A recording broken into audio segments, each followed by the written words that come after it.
दोस्तों, आज के दिन घर में जगह एक स्वास्थिक बना देना आपकी हर मनोकामना जरूर पूरी होगी। दोस्तों, इस दिन बहुत ही शुभ संयोग बन रहा है मित्रों। तो इस दिन इस विशेष उपाय को करने से मत चकिए। बहुत ही चमत्कारी उपाय हैं। पूज्य गुरु जी कहते हैं, यदि आपकी कोई इच्छा है, कोई हृदय की बात है, कोई मनोकामनाएं हैं जो काफी दिनों से परिपूर्ण नहीं हो रही है, बहुत प्रयास कर ली, बहुत व्रत रख लिए, बहुत उपाय को कर लिए, फिर भी आपकी मनोकामनाएं पूरी ही नहीं हो रही है, तो पूज्य गुरु जी के बताए गए इस चमत्कारी उपाय को कर लेना। आपकी अधूरी से अधूरी मनोकामनाएं परिपूर्ण हो जाएंगी। जो चाहोगे वह सब मिलेगा। आपकी खाली झोली मेरे देव अधिदेव भर देंगे। पूज्य गुरु जी कहते हैं, यदि जिस किसी व्यक्ति को धन संपदा की बहुत समस्या है, पैसा पास में टिक ही नहीं रहा है, 100 कमाते हैं 200 खर्च हो जाते हैं मित्रों, यानी कि कमाई से ज्यादा अगर खर्च हो जाता है, तो आज के दिन आपको इस विशेष उपाय को जरूर कर लेना चाहिए। जीवन से सारी समस्या समाप्त हो जाएगी। पूज्य गुरु जी यह भी कहते हैं, यदि दुर्भाग्य को दूर करना चाहते हैं, अपनी किस्मत को चमकाना चाहते हैं कि घर से क्लेश समाप्त हो जाए, जो घर में क्लेश है, छोटी छोटी बातों पर लड़ाई झगड़े हो जाते हैं, कभी पति पत्नी में, कभी बहू सास में, कभी देवरानी जेठानी में है। जी हां दोस्तों, ना किसी का बन नहीं रहा है आपस में, तो आपको इस उपाय को जरूर करना चाहिए। बहुत ही चमत्कारी उपाय है, बहुत ही विशेष उपाय है। इस उपाय को आज के दिन का कर लेना। आपकी सारी समस्या, सारे क्लेश घर से समाप्त हो जाएंगे। नकारात्मक ऊर्जा भी निकलेगी और घर के सदस्यों में आपस में बनेगी और पति पत्नी में प्यार बढ़ेगा। बस स्वास्थ्य बना देना, एक महाचमत्कारी मंत्र को बोलकर इस विशेष उपाय को आज के दिन कर लेना। आपकी सोई हुई किस्मत जाग जाएगी। दोस्तों, आपकी सारी मनोकामनाएं परिपूर्ण हो जाएंगी। परिवार में प्यार बढ़ेगा, फूटी हुई किस्मत चमकेगी, साथ ही आप धनवान भी बनेंगे। तो वीडियो को पूरा अंत तक देखिएगा। बहुत ही चमत्कारी उपाय है। पूज्य गुरु जी की कथा से ही उनके समझ के बड़े ही विस्तार से बताने की और समझाने की पूरी प्रयास करूंगा। अगर आप भगवान भोलेनाथ जी के और भगवान गणेश जी के अनंत भक्त हैं, उनकी कृपा पाना चाहते हैं, तो वीडियो को लाइक करें मित्रों और चैनल को सब्सक्राइब करें और कमेंट में जय महादेव, जय भगवान गणेश अवश्य लिख दें। इस पूरे वीडियो में पूज्य गुरु जी के बताए गए 3 बहुत ही चमत्कारी उपाय को बताऊंगा। वीडियो को पूरा जरूर देखिएगा। पहला और दूसरा उपाय बहुत ही खास है और तीसरे उपाय को करने से चमत्कार हो जाएगा, तो तीसरे उपाय को करने से चूक मत जाना। बहुत ही चमत्कारी उपाय है मित्रों। वीडियो को अंत तक देखिएगा। अगर कुछ भी समझ में नहीं आता है तो हमें कमेंट करके जरूर बताएं, रिप्लाई मैं जरूर दूंगा। पूज्य गुरु जी के बताए गए 3 उपाय में से सबसे पहले उपाय के बारे में बात कर लेते हैं कि इस उपाय को कैसे करना है, कहां पर करना है, मिलेगा क्या फायदा, क्या होगा और कब करना है, वह सब बताएंगे। बस वीडियो को पूरा अंत तक देखिएगा। कुछ भी अगर समझ में नहीं आता है तो नीचे कमेंट जरूर करें, रिप्लाई मैं जरूर दूंगा। तो पूज्य गुरु जी ने इस उपाय को करने के लिए क्या क्या लेने के लिए बोले हैं। सबसे पहला चीज आपको लेना है 3 बेलपत्र। अगर आपके यहां बेलपत्र नहीं है तो आप मंदिर से भी बेलपत्र को ले सकती हैं। गुरुजी ने यह भी बोले हैं कि चढ़ा हुआ बेलपत्र को भी लेकर धोकर फिर से इसे प्रयोग में ले सकती है।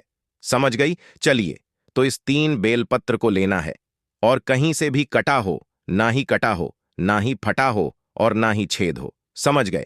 आपको क्लीन और फ्रेश 3 बेलपत्र ले लेना है मित्रों। देखिए, बेलपत्र भगवान शिव जी को बहुत ही प्रिय है।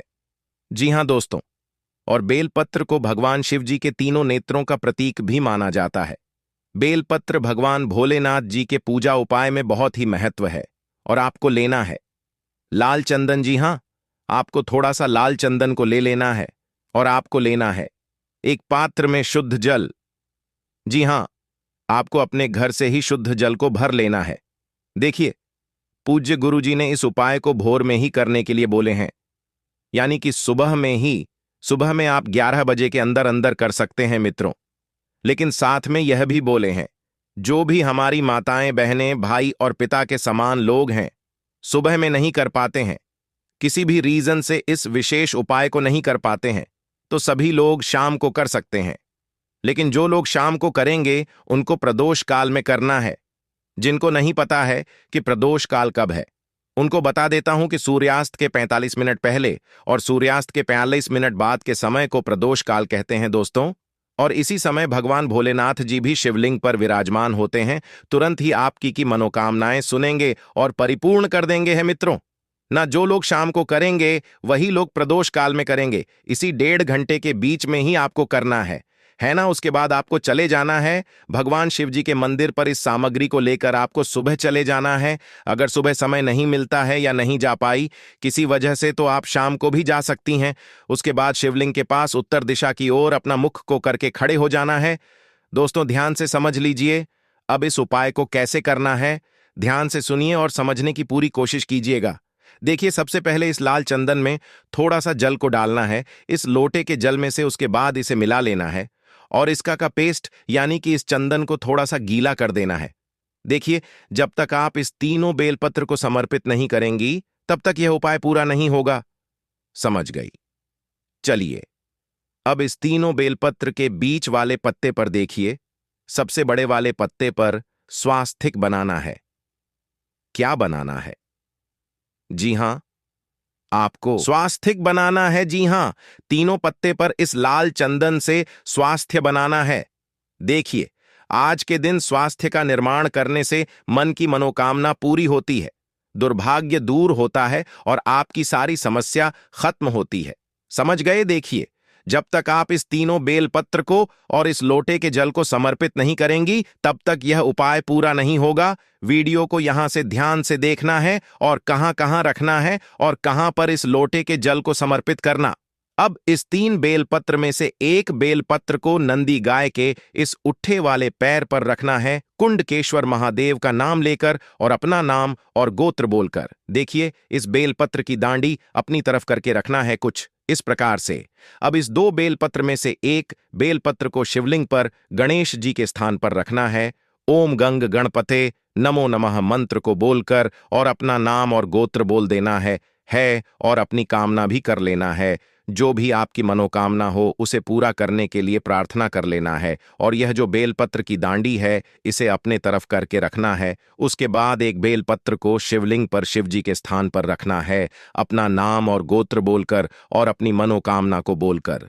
जो भी आपकी मनोकामना हो, जितनी भी बड़ी आपकी मनोकामना हो, जितनी भी छोटी आपकी मनोकामना हो, दुर्भाग्य हो दूर करना हो तो उससे बोल देना है मित्रों, प्रार्थना कर लेना, ऐसा बोल देना है और ओम नमः शिवाय मंत्र को बोलकर रख देना है और इस डांडी को अपनी तरफ करके रखना है। जी हां मित्रों, स्वास्तिक बना हुआ बेलपत्र को शिवलिंग पर समर्पित करने से शिवजी अत्यंत प्रसन्न हो जाते हैं और जो मांगते हैं मदेव अधिदेव आपकी खाली झोली को भर देते हैं। उसके बाद इस लोटे के जल को शिवलिंग पर शिव जी के स्थान पर समर्पित करना है। ओम नमः शिवाय, श्री शिवाय नमस्तुभ्यम पंचाक्षर और छड़ाक्षर मंत्र को बोलकर और अपनी कामना कर लेना है।